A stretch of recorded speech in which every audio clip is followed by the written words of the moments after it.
Shalom Bapak Ibu dan Saudara, apa kabarnya hari ini? Saya berharap semuanya dalam keadaan baik dan tetap berada dalam perlindungan Tuhan kita Yesus Kristus.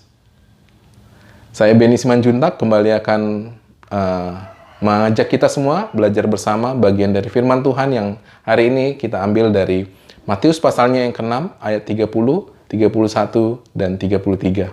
Mari kita baca bersama. Jadi jika demikian Allah mendandani rumput di ladang yang hari ini ada dan besok dibuang ke dalam api, tidakkah Ia akan terlebih lagi mendandani kamu, hai orang yang kurang percaya? Sebab itu janganlah kamu khawatir dan berkata, apakah yang akan kami makan? Apakah yang akan kami minum? Apakah yang akan kami pakai? Tetapi carilah dahulu kerajaan Allah dan kebenarannya, maka semuanya itu ditambahkan kepadamu.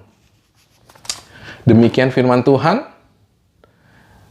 Dari Matius pasalnya yang ke-6 ini, kita belajar tentang 4 hal, yakni hal mengenai memberikan sedekah, hal mengenai berdoa, hal mengenai berpuasa, dan juga hal tentang kekhawatiran. Jadi bagian dari ayat ini merupakan hal tentang kekhawatiran. Hingga di saat ini kita masih menghadapi tantangan akibat wabah corona yang terjadi secara global. Dan hal ini menarik bagi saya karena saya percaya hampir semua dari kita mungkin mengalami hal yang namanya khawatir. Khawatir tentang hari ini, tentang kesehatan kita, tentang kebutuhan kita, tentang mungkin masa depan kita. Tetapi, bagian dari ayat ini menjelaskan kepada kita secara rinci bahwa dikatakan kita tidak perlu khawatir. Kekhawatiran itu bukan berasal dari Tuhan. Ya, Yesus mengajarkan kita hal ini bukan berarti bahwa kita tidak perlu memikirkan tentang kebutuhan kita, tentang apa yang akan kita dapatkan untuk hari ini, untuk masa depan kita. Ini berbeda. Bukan tentang tidak memikirkan, tetapi tidak perlu khawatir. Ya, saya ingin fokus mengenai masalah khawatir ini. Dalam bahasa Indonesia, dari kitab, dari Kamus Bahasa Indonesia, yang saya dapatkan bahwa arti dari khawatir itu adalah takut, cemas, akan sesuatu yang belum terjadi. Ya. Jadi hal yang belum terjadi kadang kita sudah mengalami ketakutan terlebih dahulu padahal hal itu belum terjadi. Yesus ingin kita memiliki keyakinan bahwa Dia yang secara penuh mengontrol, mengendalikan kehidupan kita, bahwa ketika kita mengakui bahwa Yesus adalah Tuhan dan Juru Selamat bagi kita, kita juga harus menyerahkan hidup kita diatur atau dipakai oleh Tuhan.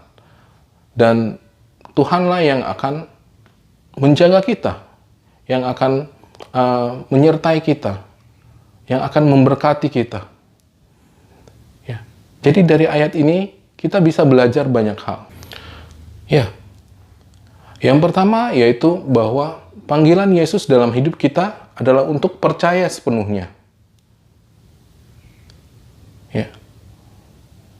Bukan hanya mempercayakan sebagian daripada hidup kita, tapi seluruhnya, sepenuhnya hidup kita percayakan kepada Tuhan. Dan yang kedua, kekhawatiran itu bukan berasal dari Tuhan. Malahan rasa khawatir itu akan menjauhkan kita dari makna panggilan Tuhan dalam hidup kita. Yang ketiga, fokus kita adalah mengenai kerajaan Allah. Kita harus terus aktif mengusahakan untuk memperjuangkan kehidupan kita itu mengenai hal-hal yang kekal, yakni mengenai hal-hal yang berkenaan dengan kerajaan Allah, tentang akhir zaman. Karena itu, hendaklah kita tidak khawatir, tetapi kita percaya sepenuhnya kepada Tuhan. Mungkin itu saja yang bisa saya bagikan untuk hari ini. Mari kita berdoa. Terima kasih Tuhan untuk bacaan firman Tuhan yang kami boleh baca hari ini. Tuhan, kami mau menyerahkan Tuhan seluruhnya hidup dan kehidupan kami ke dalam tangan Engkau. Biarlah Tuhan, Engkau yang memakai setiap kami Tuhan, untuk kami semakin boleh bergantung sepenuhnya kepada Engkau, bukan kepada kekuatan kami sendiri Tuhan. Dan kami percaya Tuhan, kami aman di dalam Engkau Tuhan. Kami memiliki masa depan di dalam Engkau. Terima kasih ya Bapa. Di dalam nama Tuhan Yesus kami berdoa. Amin. Demikian bagian dari firman Tuhan yang bisa saya bagikan hari ini.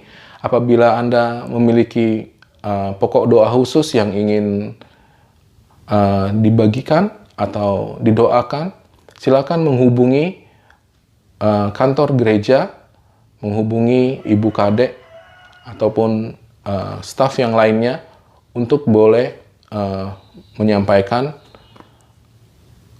pokok doa yang ingin didoakan. Terima kasih. Shalom.